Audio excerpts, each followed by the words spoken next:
Welcome to our Ethics Center webinar.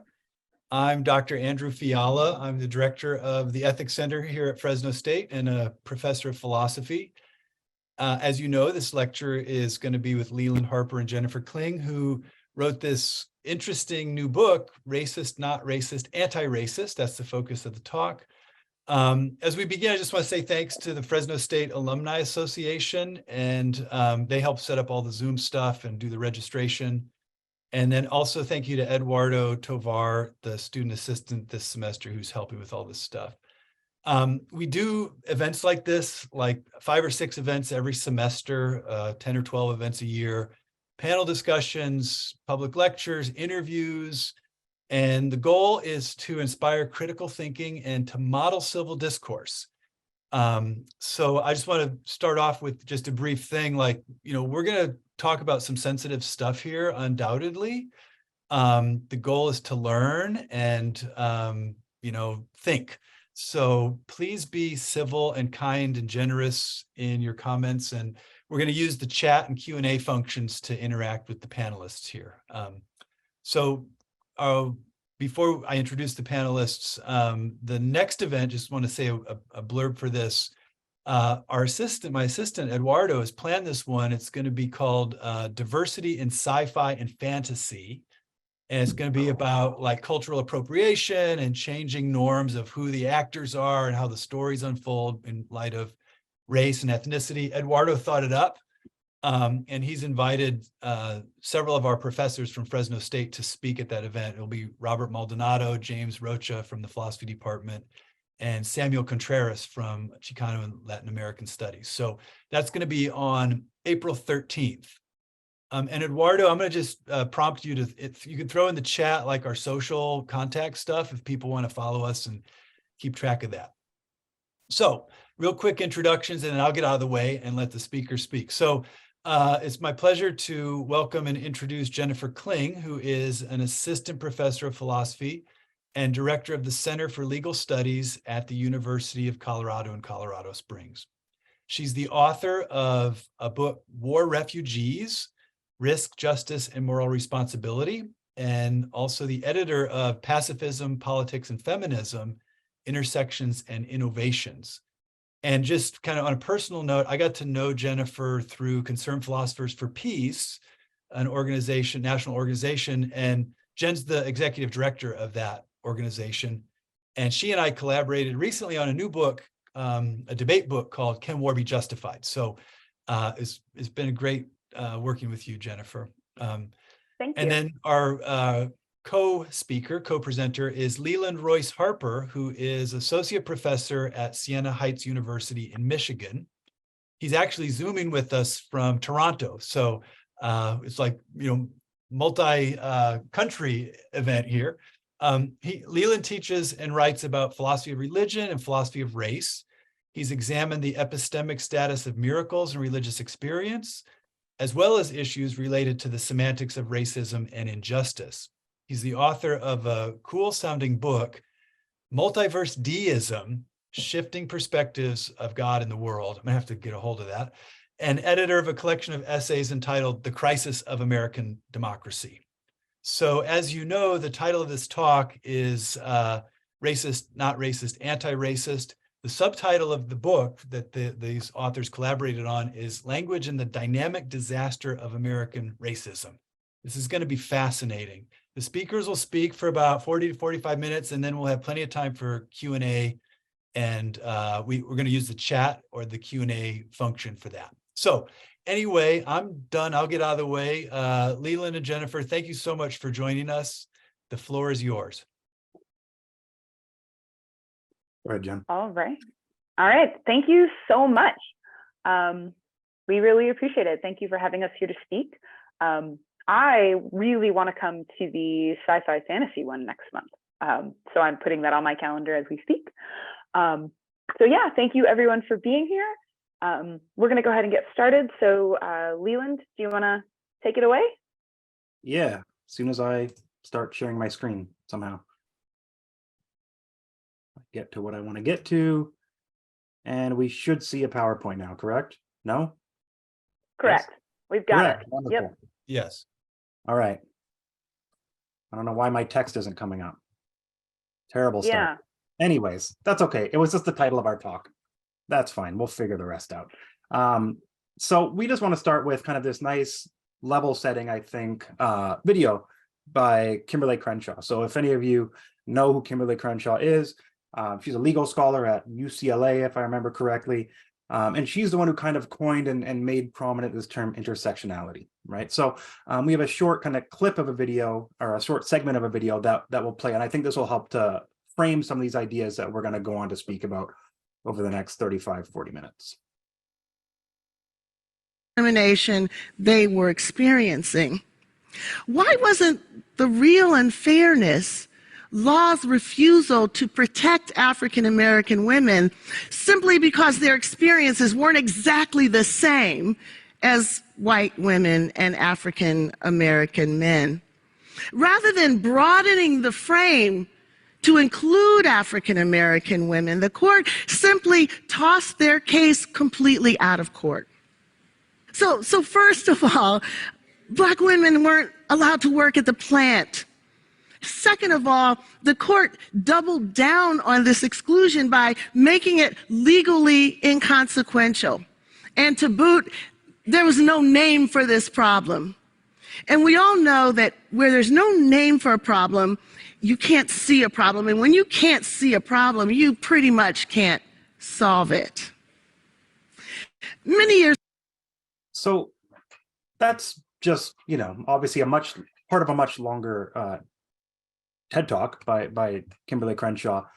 But the idea that we wanted to really pick up on here is that, if there's a problem and you can't name it, then you can't solve that problem, right? And so what we've kind of identified through this, or in our work, is that there seems to be a problem that doesn't have a name. And we want to try to provide a name to that thing.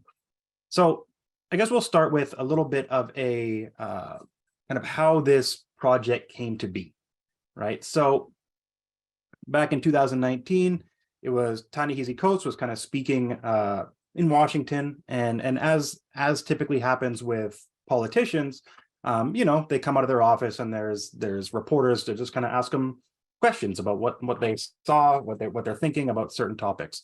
And so this one reporter happened to stop Mitch McConnell, who at the time was a Senate Majority Leader, and he was just asking him about, hey, what are your thoughts on paying reparations for slavery, right? And so among the things that Mitch McConnell said, he said, quote, "I don't think reparations for something that happened 150 years ago, for whom none of us currently living are responsible, is a good idea. We've tried to deal with our original sin of slavery by fighting a civil war, by passing landmark civil rights legislation. We elected an African-American president," right? So I'm sitting at home watching CNN or whatever it was that I was watching, and this comes up, and I interpret this as him saying, listen, we've had a Black president, so we don't need to discuss racism anymore in any meaningful way, right? So I keep thinking about this. Again, I'm a philosopher, so this is what we do as philosophers. We get an idea in our minds and we just think on it. So I can't really make sense of how I'm supposed to feel about this. So what do? I message Jen on Facebook Messenger, I think it was, right? And keep in mind at this time, Jen and I don't really know each other. But I was like, who can I bounce some ideas off of? I know she deals with stuff related to justice and has done some race related stuff. So I figured she was someone I could talk to. And so I just kind of said, listen, I don't know what to make of this. What is going on? Right. And so basically what happened is I got led down this path of, I can't remember if I was thinking this or if we arrived at this conclusion together or what it was, but we essentially had two options, right? Is he that stupid or is he that racist, right? Either way, it seems like what he's saying is plainly wrong. And we're trying to figure out why it's wrong, right? Is it because he's racist or is it because he's stupid? And so because we start thinking about those questions, right, that difference, I start thinking about what are the distinctions between those two things, right? Is it better to be racist or is it better to be stupid, right? Are they mutually exclusive? Are they the same? Are they different, right? All these kind of sub questions start coming out. And that's kind of the genesis of how we started thinking about some of these topics, right? Mm-hmm. And I think one of the things that happened, right, is in the course of talking about this, right, because sort of Leland messages me and I'm like, well, this is obviously sort of, I had a strong reaction as well. But as we started talking through these questions of like, do we call what Mitch McConnell said racist? Do we call it stupid? Do we call it both? Do we call it something else in addition? As we were having these conversations, we started to go broader, because one of the things that we talked about in regards to McConnell's statement was that, look, this statement, it's so egregious. It's almost too racist to be interesting as a philosophical problem, right? We're just like, it's so clearly racist, whatever else is going on, that it just ceases to be interesting. However, what it did for us was allow us to start thinking about how do we talk about situations like this. So one of the things that I know Dr. Fiala pointed out is that this talk and sort of our work is partially about how we talk about racially tricky or racially valent situations. And that's what this discussion about McConnell's statement sort of helped Leland and I start to do, right? Is to think about how do we label these, right? When we label what happened, are we labeling the action? Are we labeling the statement? Are we labeling the person, right? And what do the labels we're using mean? And how do we think about them, right? So we start with McConnell, but then we're sort of like, okay, McConnell's statement, too racist to be interesting, but there's adjacent situations that happen more often in everyday life that we think are trickier, but force us to ask these same questions, right? And so that's really where we end up going with this project. Yeah. So over the course of, having these discussions, Jen discovered a call for papers for a special issue of, forgot what it's called. What journal was it? Res Philosophica. Oh, yeah, Res Philosophica. About mass incarceration. So we decided, hey, we'll put together an essay and submit it for that. So we did that. We worked through the essay, and for those academics who are watching, right, you understand how academic journals work. There's word limits and all that kind of stuff. And so we essentially wrote this paper, and to get it under the word limit, we just kept cutting stuff out.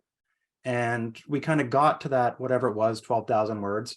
And we said we had to cut out a lot of important ideas that we would like to discuss. So whatever, we went through, we got that essay published. And then the next logical thought was, because we had to cut so much of this stuff out, why don't we throw it back in there and start expanding on some of these ideas, and create a book length treatment of this, and be able to really talk about some of these ideas that we had to very quickly address in our 15 pages or whatever it was. And so that's how we ended up with this book, really. I don't know where we go from here. This is one of the go for it. So I can jump in, right? So yeah. So remember, we have the McConnell example, right? And we're like, look, that's racist. But then what it led us to think about, right, in the course of our conversations, right? And remember, part of the background of this, and I think part of what is important to understanding this project, is that Leland and I are talking through these issues while getting to know each other. Because we didn't know each other very well. And so we were dialoguing and writing about these topics and writing about dialogue while dialoguing. And so one of the examples that we actually thought was more interesting and more realistic is this Halloween example. So this example has happened to both of us. And this example is similar to the McConnell case in that something has gone wrong, right? But now think about Kimberly Crenshaw's quote. It's actually really hard to say what has gone wrong. It's how do we think about the situation, right? So this is the Halloween example is, suppose a young white family is preparing for a fun-filled Halloween evening, yes? In their preparations, the 6-year-old daughter puts on her costume that her parents purchased for her at a local big box store, right? So Spirit Halloween or whatever. One which depicts rather poorly the ceremonial garb of a nondescript indigenous tribe, right? So it's not actually the garb of any particular indigenous tribe, it's just indigenous garb, right? Upon putting on her costume, her parents promptly sent her out with her group of friends and a neighborhood parent to go trick-or-treating. Okay? We can all imagine this situation or a relevantly similar situation. And the question that we were asking each other is, how do we describe this situation? Right? Clearly, it's not racially fine. I feel pretty confident in being like, it's not that this situation is totally okay, right? It's like totally acceptable. Nothing has gone wrong in any way. But when you start to try to say what has gone wrong, that's actually really tricky, right? Because do we want to call the 6-year-old racist? She's 6. That seems hard, right? Do we want to call the parents racist? That's tricky. It seems like we just don't quite know enough to sort of be able to make a determinate, definitive statement, right? Do you want to call Spirit Halloween or the big box store racist? Maybe, right? But then what does it mean to call a corporate entity racist, right? If that's what we want to do. Do we want to just say like, look, this is just like the outgrowth of a society, that the whole society is racist? And you're like, maybe, but again, what am I saying, right? What am I meaning? What am I saying here?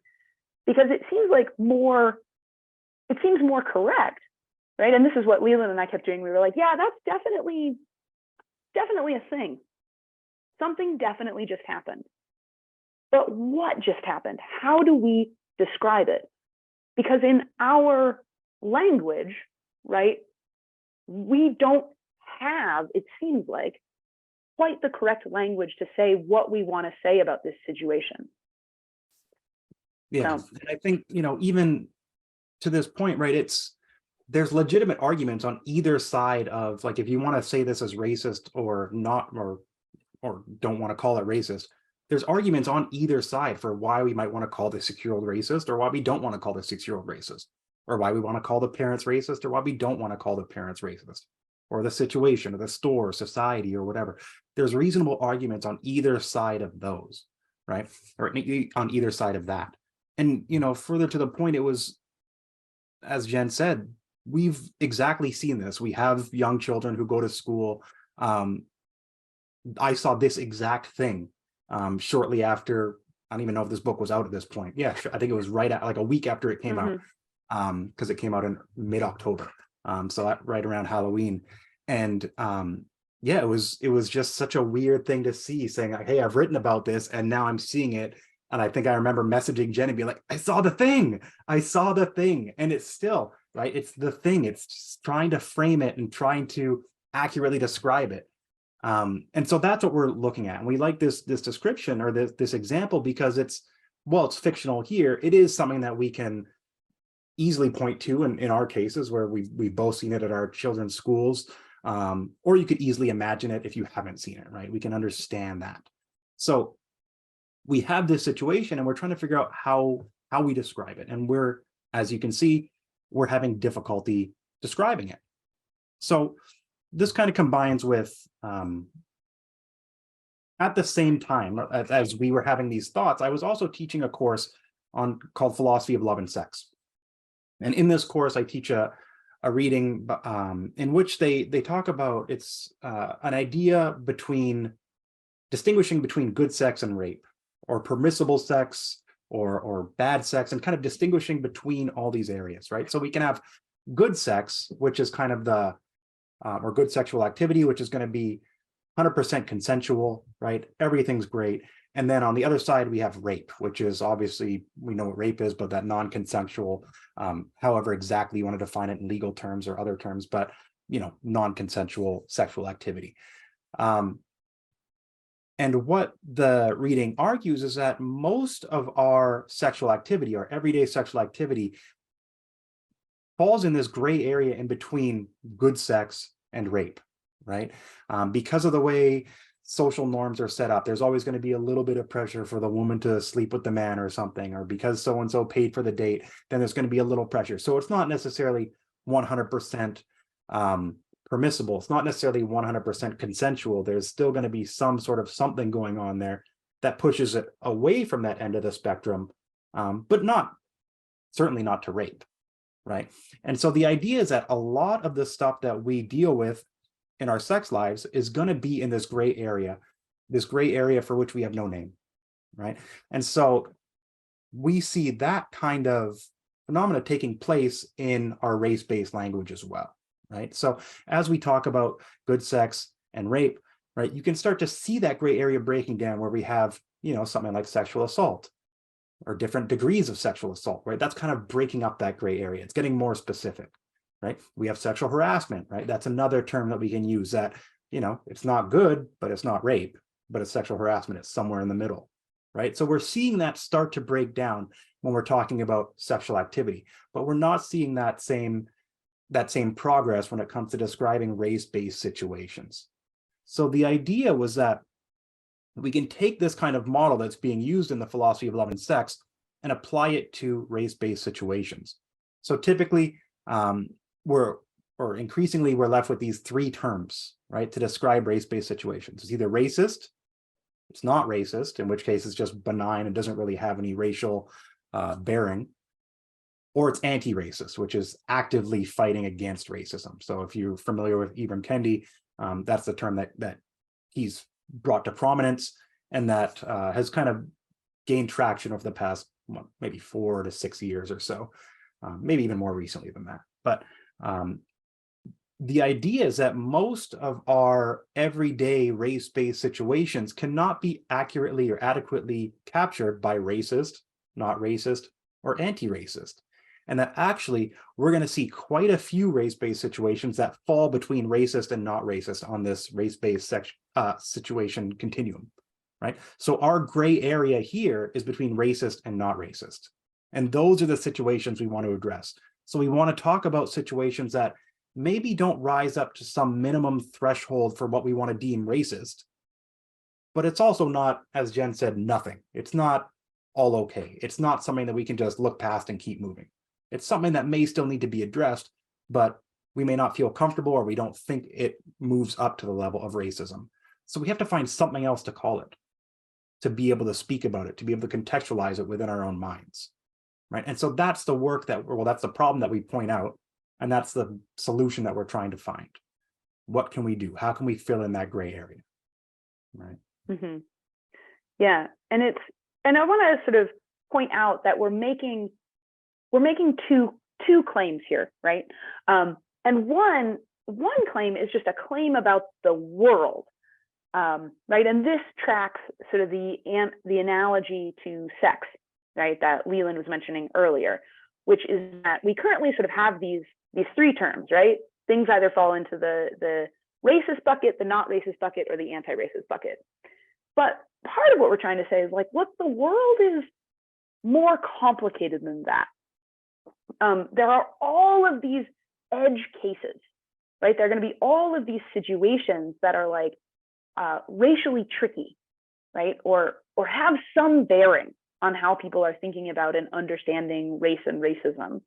And so we need to be able to categorize them accurately, because as Kimberly Crenshaw points out, right, if you don't have the language for something, if you can't name something, you cannot figure out how to handle it, right? You can't even figure out whether it's sort of a problem that needs fixing, right? Or whether it's an urgent problem, or like the causal mechanisms of it such that you can sort of start to undo it.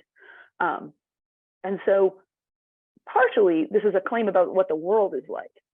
It's just that the world doesn't fall neatly into this sort of trinary.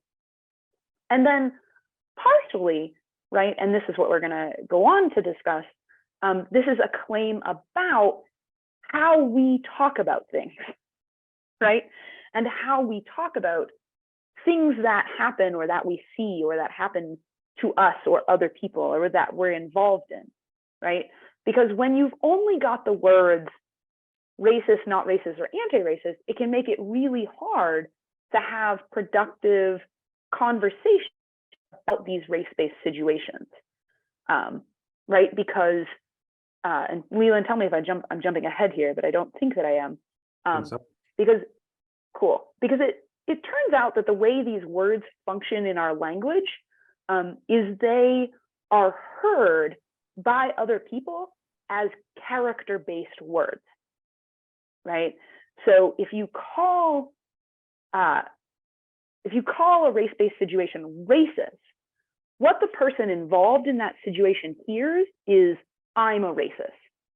Now, it doesn't matter if you are meaning to call that person a racist, right, as like a character-based claim, like a moral evaluation, or whether you're trying to say like, hey, the situation is racist.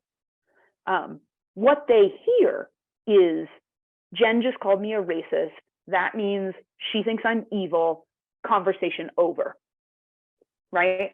And when that happens, when that's what's heard, the conversation is done, right? You can no longer make any progress, right? And it's really, really important to make progress, because we do not have justice equally enjoyed by all currently in regards to race, in regards to a whole bunch of other social identities as well. We're focusing here on race. And so it's sort of a twofold move, right? One, we're saying the world is just more complicated, and we're philosophers. We like to accurately describe the world. And the way this language, this trinary language functions politically, is to stop productive conversation before it starts. And if you can't have a productive conversation about something, you're never going to make any progress. And we think progress is really important to make. Right? Yeah. And so Jen mentions this idea about white fragility as well. And so this is a topic that we directly engage with. And one of the things, if you're familiar with white fragility, we'll show a short video that kind of summarizes a little bit of it.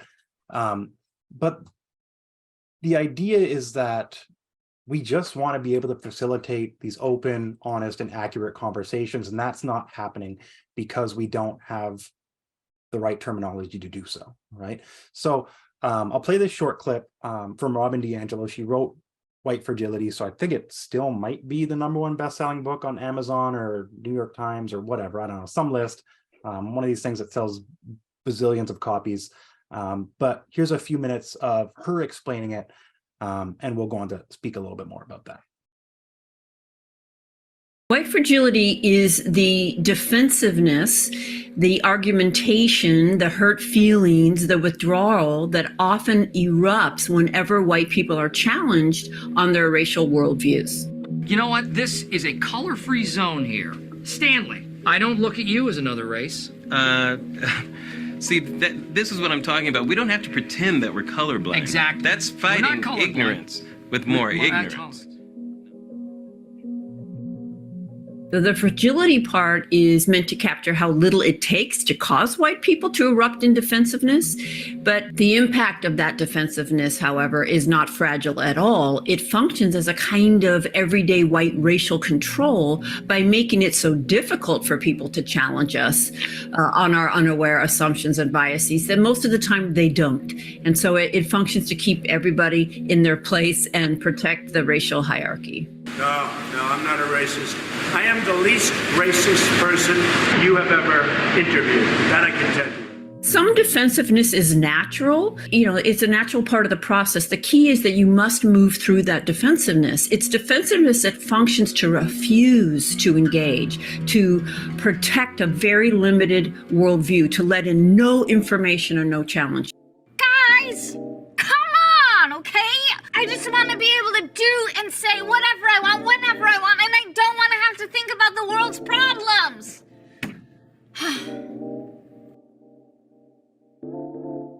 It serves us not to speak about it. Racism is the status quo.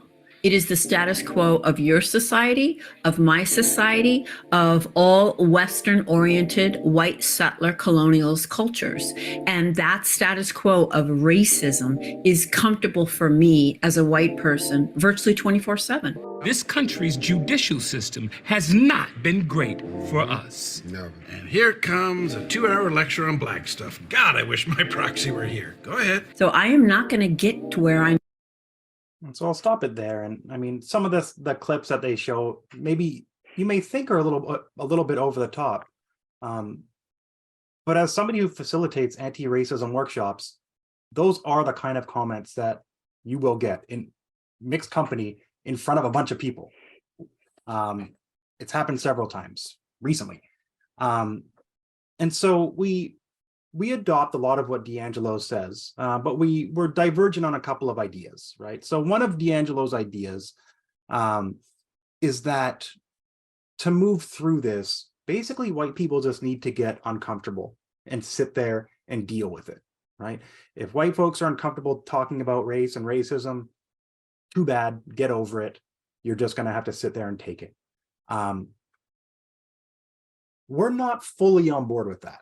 We think it could be right in certain situations, or it could work in certain situations, but we think that one of the reasons that white folks may not be, it might be too uncomfortable for some white folks to be able to accept. And so we want to have a way of kind of softening the blow while also being more accurate in how we speak about the situations that we're trying to speak about or contextualize. Right. And so that's one of the things we're working at. So on D'Angelo's account, there's only one way to work through it. Just deal with it, go through it, fight through it. We want to find maybe an alternate path around, right? We still want to get to the same place, but we want to venture an alternative route. And the alternative route is to address things, not necessarily from a character standpoint, which is, as Jen was saying, what you hear when we talk about, the racist prison system, right? And so we talk about, listen, the mass incarceration system in America is terribly racist. And what you'll hear is, oh, well, my Uncle Joe works at this prison, and he's not racist at all. Okay, well, what I said was nothing about your Uncle Joe. I didn't mention your Uncle Joe. I don't know who they are, right? I'm talking about a system, right? But what that person hears is you're calling my uncle racist, right? So that's something that we want to be able to get past. There is no necessary connection between those two things, but that's just a connection that we seem to make. And we're trying to break that a little bit by introducing some other term of saying, hey, it's not a character claim. It's a claim about a situation. It's a claim about a state of affairs.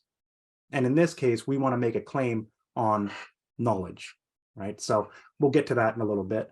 But yeah, Jen, you want to jump in?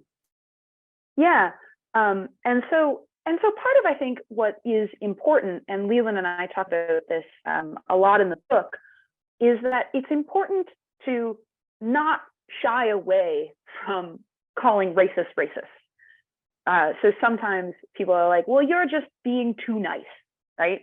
You're trying to be too nice. And we're not saying that. Rather, what we're saying is we need to acknowledge two things. One, the world is trickier than you might think. It's not easy to divide things into this trinary, right, of racist, not racist, anti-racist, because no matter how you try to define it and how you try to understand it, our everyday lives are going to be full of these edge cases, right, where you're just like, oh, it's not good, I don't love it, but I don't know if I just want to call it racist and walk away from it, right? And so that's sort of reason one, right? And reason two, right, is exactly as Leland said, we need to figure out to have a way to get productive conversations off the ground when we know white fragility is a thing. And the reason we need to do this is because, to be frank, white people hold all the power currently. That is the political situation that we find ourselves in. That is the sort of overwhelming political situation of the country. And so if we're gonna make progress, we have to use sort of a multiplicity of tactics and approaches to get folks to think through this in a way that we know tends not to work when we just sit there and attack people's character. Because again, it doesn't really matter what comes out of our mouths, right? This is Leland's pointed out the prison system. What people hear is character-based. That's just how the language has developed, right? Now we can go into detail about why the language has developed in that way. We argue, at least partially, that it's been deliberately weaponized in this way. But that's sort of the hand that we've got. So we've got to work with it. And again, why do this, right? So part of it is just sort of straightforwardly for justice reasons. Another reason for doing this is because we identify a particular kind of political system that we would like to get to, right? So the gentleman here on, looking at it to my right, so it's probably on everybody's right. So this is W.E.B. Du Bois, so who is an American philosopher and sociologist. He's sometimes regarded as the father of American sociology.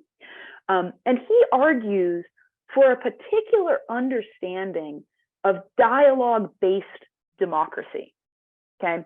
And Du Bois says, look, the only way we are going to get to true equality and diversity, where everybody has the ability to stand up and say what they think and be recognized, is through creating pockets of spaces where people can have honest, difficult dialogue and conversation about things that matter, okay? And you have to be able to do this. Du Bois has an understanding of democracy where voting is crucial, voting is essential, but voting is like a starting point. It's not the ending point to the story. So you need the franchise, and then you need to actually be able to engage with your fellow citizens. You need to have difficult conversations about things that matter, to collaborate on the best outcome for everybody. And if half of the folks in the room can't explain their lived experiences in a way that the other half can like understand and start to talk about, then you cannot possibly have these dialogues. And so you cannot possibly get to equality and justice more equally enjoyed by all. We think it's Du Boisian democracy is something to shoot for, which is why, like instrumentally, partially, we're saying, look, we need to figure out more methods for talking to folks who are in the grip of white fragility and using it as a system of racial control. Yeah, and the idea here too is, right, we understand that not everybody out there is going to be concerned with racism or topics related to race, right? For any number of reasons.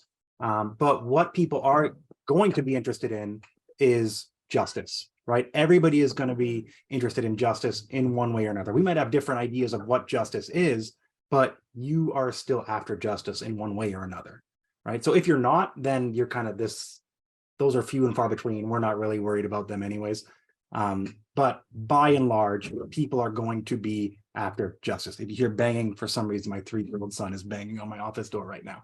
My apologies. I don't know why he's not in bed. But yeah, so that's another one of the reasons why we like to invoke Du Bois here, and we speak kind of at length about different forms of justice, right? So, there we go. So we'll talk about this kind of idea of distinguishing between the character base and the knowledge base, or the epistemic base for the philosophers who are in here, right? So we'll revisit and compare, right? And we have our original fictional case, fictional yet easily imaginable case of, 6-year-old girl in her bootleg Pocahontas Walmart costume or Spirit Halloween costume, right? We kind of know everything we need to know there. Or sorry, do we? I don't know. We'll talk about that. Contrast that with a situation that we see on the right. And this is an actual situation that happened, I think, just as we were finishing up writing this book. And we kind of quickly threw it in there because it fit. But so this is in British Columbia, so in Canada. And what you see there is a picture of a Halloween decoration, part of Halloween decorations at a person's house.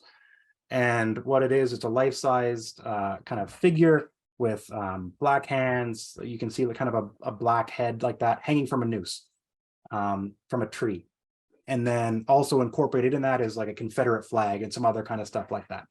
So a friend that I went to high school with or elementary school with, he saw this, right? A black man, he was walking by, saw this, said, this is not right. Started having some discussion about it. And, you know, it became known to, you know, the mayor, police force, all sorts of different groups. And it was people going to this man's house saying like, hey, what you have here is offensive and harmful, right? It's hurtful to people in this community. You need to take it down, right? His response was, well, it's my Halloween decor, the Confederate flag, I like the colors, so I'm going to keep it all up, right? So you have this coming from little grassroots organizations, neighborhood folks, then you end up getting local politics involved, then you end up having law enforcement involved. So pretty much anybody and everybody who has a say in anything is going by this guy's house to say, hey, this is not right what you're doing. You need to change the way you're acting, right? This eventually became a national news story, right? That's how much this guy dug in his heels, right?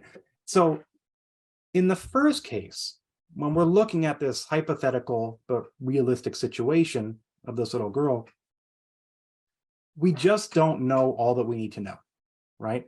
We can maybe give this family the benefit of the doubt. We can say the term that we invoke is racially insensitive, right? And that's how we want to try to distinguish between the character-based claims and the epistemic claims or judgments, right? We can imagine that, you know, we go up to this young girl's parents who just bought her the only costume that they could afford, that fit, that was available, whatever other caveats you want to throw in there.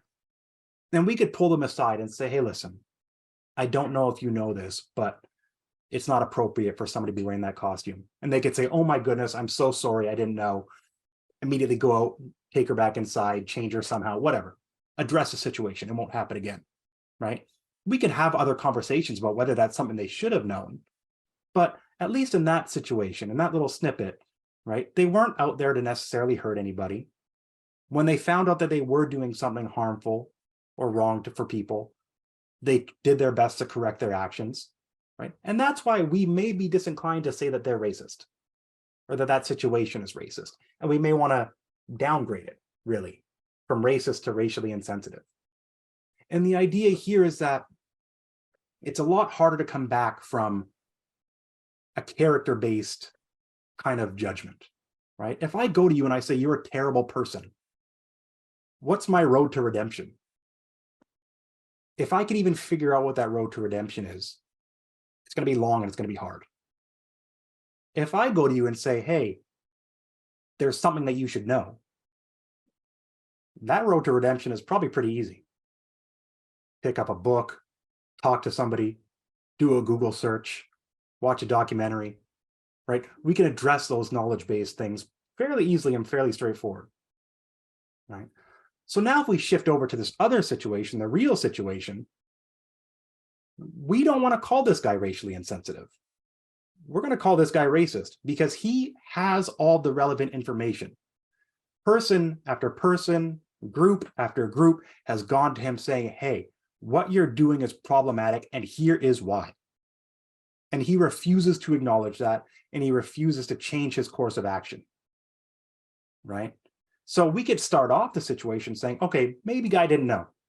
Maybe this is racially insensitive. We'll give him the craziest benefit of the doubt ever, right? He can be racially insensitive. Now that a bunch of people have gone up and told him why it's problematic and he hasn't done anything to change it, now he's racist. Now it's character-based, right? It's not that he doesn't know anything. It's not that he's missing something anymore. He's just a bad dude at this point, right? There's nothing that we're going to be able to teach him necessarily. We can't pull up a Google search and show him, and that's going to make him change, right? It's going to be a much longer path to redemption for this man on the right-hand side, right? Anything else you want to throw in there, Jen, that I missed? No, I think that encapsulates it. I know we're at 7:15, so we've got about 15 minutes. So if you'll just go forward to the next one, I'll sort of, yeah. And so, right, so we give this analysis, right, where we say, look, start with racially insensitive. Hey, I don't know if you know, this thing that you just did or this thing that just happened, kind of racially insensitive. Here's why, right? It enables you to start that conversation without having to start off by calling somebody basically evil and bad and wrong, right? And then you see how they respond, right? And so then this takes us back to our Mitch McConnell question with which we started, right? And I saw this in the chat, I think, which is, our question was, is he that racist or that stupid? And our answer, as the person in the chat said, both. But now we know why the answer is both, right? Because what he was saying is harmful and offensive and not conducive to justice at all. And he's also stupid. And we know this because John Lewis, right, the late congressman from Alabama, I'm now forgetting, I feel bad. I'm Canadian. Said, yeah, but he said, John Lewis used to, civil rights icon leader, right, at Selma. He said he used to go down to Mitch McConnell's office like every month and sit down with him and be like, now look, right, the things you're doing are harmful and offensive and unjust and bad and wrong. And he would sit there with Mitch McConnell and explain, right? Mitch McConnell has all of the relevant information, and he's been in public service for over 50 years. He is old enough to know better, which is a reversal of the thing people ordinarily say, right? They say they were older, they lived in a different time, they don't know any better. We want to actually say the opposite. We want to say, look, when you've had a lot of time to gather information and people have explained things to you a lot and you still don't change, that's a character problem. But more importantly, and this I'll stop because we want to get to Q&A, right, is we want to encourage folks to actually do more of what Malcolm X sometimes calls for, right, which is to say, don't be too quick to judge right off the bat, right, because not everybody knows what you know. You used to be where they are. So try to start by giving the benefit of the doubt. Try to start talking about race and race-based situations and racism with, hey, that was racially insensitive. See how folks react, then go from there, right? That's how you open up that dialoguing and conversational space. So maybe we can get to a Du Boisian democracy. So, yeah. Thank you. Yeah. So I did have one more example. We'll pass this. We'll skip on it. If you want to see, just go search daycare blackface or something like that. Oh, thank you, Paula. Paula just put in the chat that John Lewis was from Georgia. Paula, yeah. I knew I was going to say something totally wrong. Thank you. There you go. And if you're interested, you can get the book at Roman.com. There's a promo code for 30% off. I'll throw the link in the chat as well. But that's there for you. Yeah. I think that promo code should work for ebooks as well. But yeah, happy to answer some questions or hear some thoughts and all that good stuff. So yeah. Jen and Leland, thank you so much. This is really important stuff that you're doing here. And I'll just start off and give you guys a chance. You can actually look through the Q&A in the chat and see what you see. I like this idea of racially insensitive.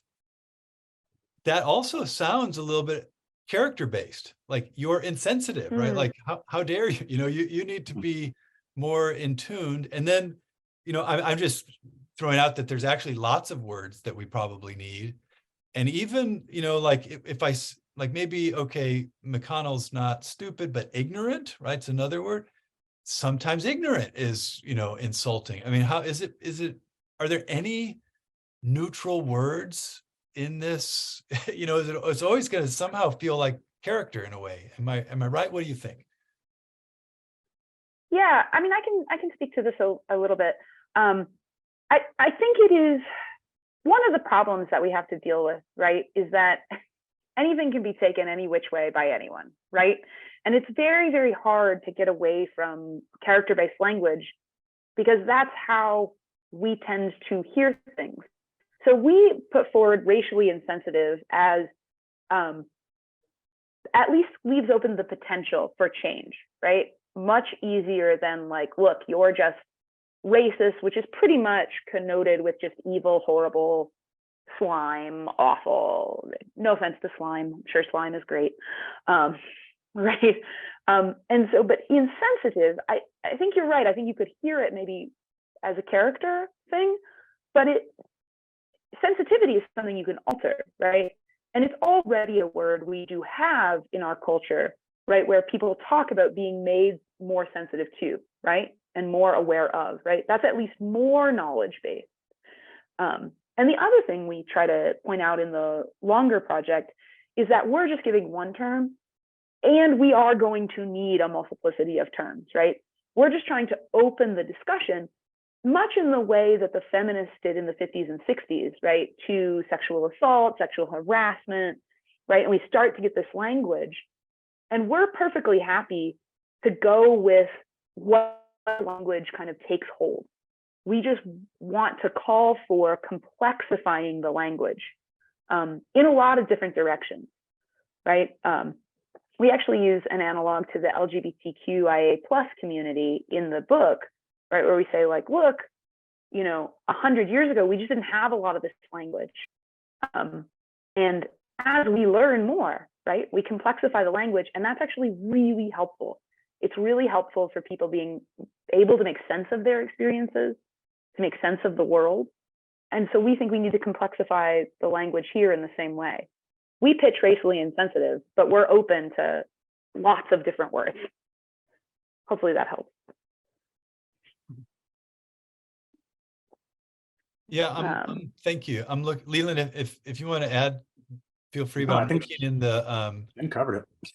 Q&A, and there's a question from Ian about, and this is kind of a language question. How do words become slurs? It's a really interesting question about, and actually then, Ian, I'll just build on this. There's some words that are slurs that are then taken back and appropriated by the audience that they're targeted at. I don't know if you can edify us on this, like how language gets weaponized and then the valences get mixed and mingled. What do you think?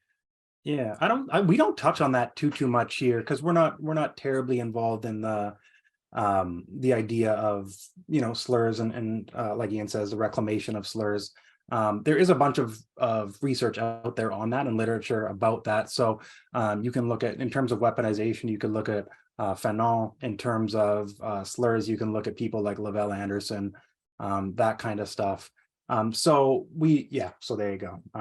So we don't necessarily engage with that specifically here. It is kind of adjacent to some of the stuff we're talking a little bit about.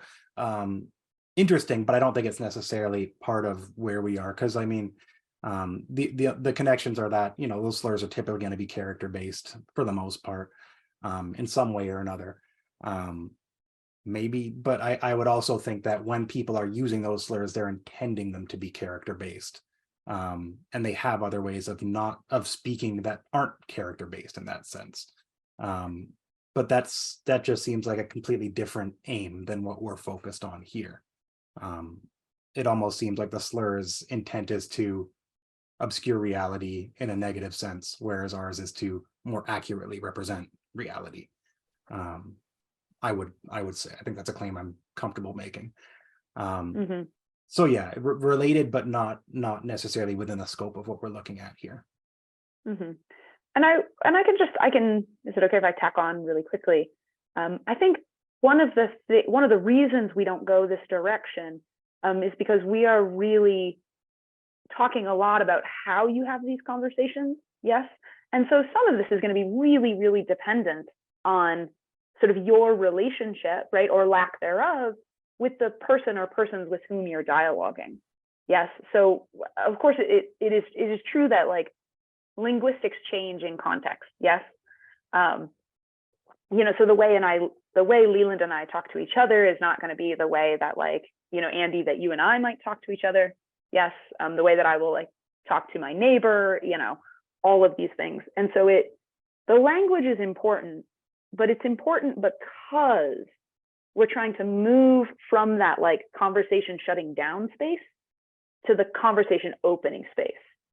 And so I think I feel comfortable saying this, like we're pretty okay with anything that will move us into that conversation opening space, right? We posit one word, but this is not how language changes, but we're calling for a change, right? In order to open up that space.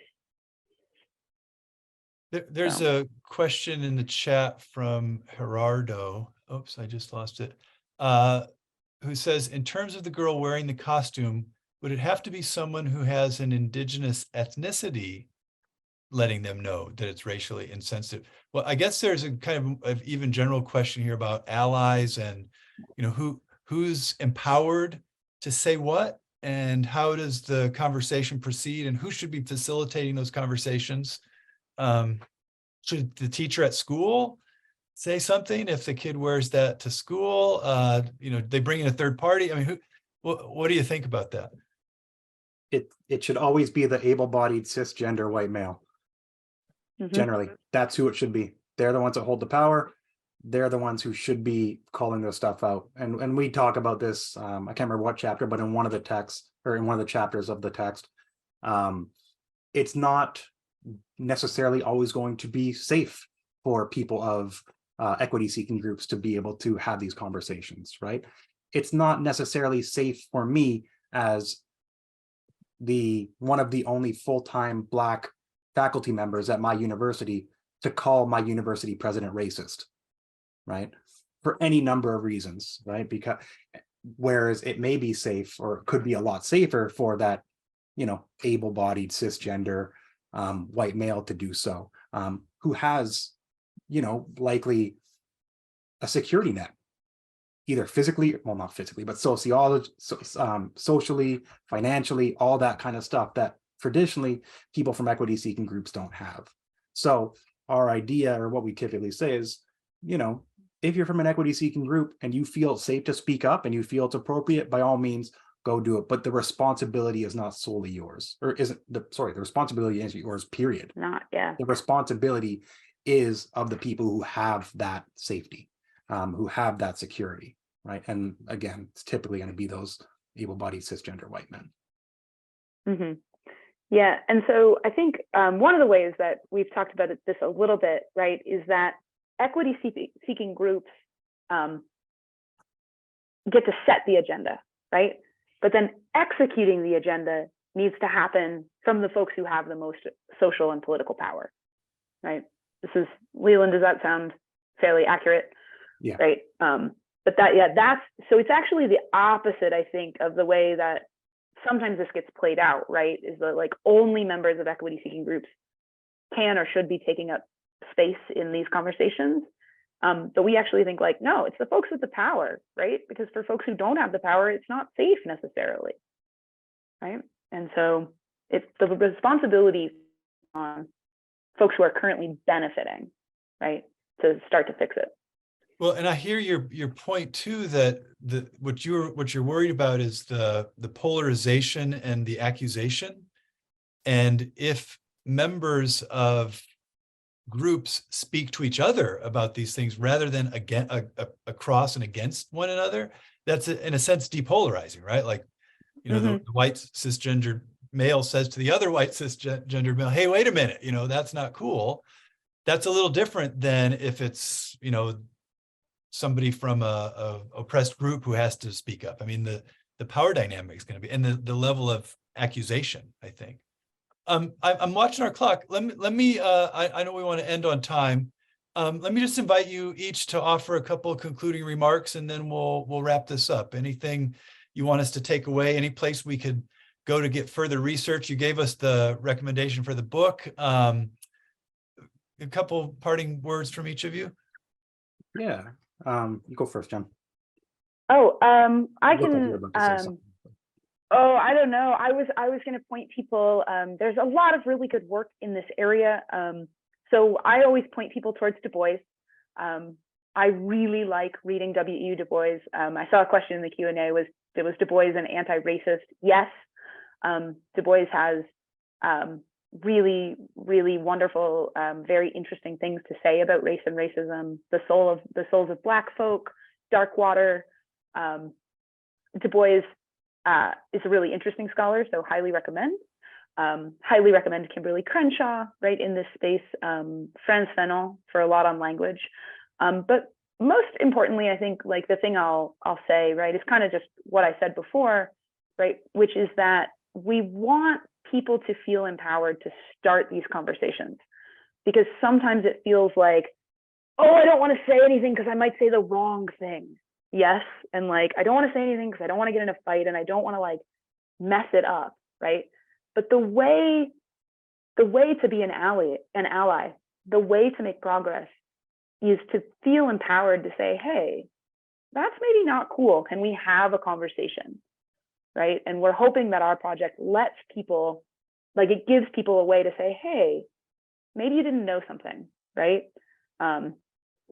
Maybe we need to figure out another way forward, right? And I think that is really important, because that's how you move the needle, right? You've got to have these conversations. And so I want people to feel like they don't have to like go whole hog and be like, everything is racist and everyone is racist. You can if you wish, by all means, go for it. But if you don't feel comfortable saying that, instead say, hey, that was insensitive. Let's talk about it. Yeah. Yeah, I think in addition to all the folks that Jen points out, right, I obviously echo all those folks. I think also, you know, like Naomi Zak, I think she's someone who speaks a lot about these kind of, not necessarily intersectional, but just important ways to talk about some of these very important discussions. And then I think also some non-academics, right? So what's her name? Tiffany Cross. I think she was on CNN or something. But I really like autobiographies of people from equity-seeking groups, or nonfiction from people from equity-seeking groups, because really these people, even though they may not be seen as academic specialists, they are experts in their own lived experience. And I think that's something that's very important to understand. And I think that, you know, as Jen says, you know, having these conversations is really what we're after, right? We want to be able to foster these conversations to get toward that justice more equally enjoyed by all. And the way to do that, or one of the only ways to do that, is to foster these genuine relationships, right? We're not having these conversations and meeting people just for networking possibilities, just to check off boxes, right? We're actually creating these genuine, lasting, meaningful relationships. And from there, right, if you're going to make a mistake and accidentally use the wrong term or the wrong phrase or whatever it is, if you've already built up that foundation of an existing genuine relationship, you can recover from that. You can have that conversation, right? You can say, hey, what did you mean when you said X, Y, Z? And that's where we start to see real positive, lasting change coming from, right? So that's what I would like to encourage, right? Getting out of our comfort zones if we kind of are siloed like this, and getting out there and talking to people, right? So yeah, that's what I would leave you with. Leland, thank you so much. And thank you, Leland and Jen, for your work. You know, this is inspiring, thought-provoking, and we had a lot of people in the chat who are contributing stuff, and we can't get to all of it. Just want to say thank you again to Eduardo and the Alumni Association and our colleagues here at Fresno State, and keep your eye on our next event. It's going to be interesting on sci-fi and fantasy. So thank you. Have a great night. Thanks again. Thanks for having us. Thank you for having us.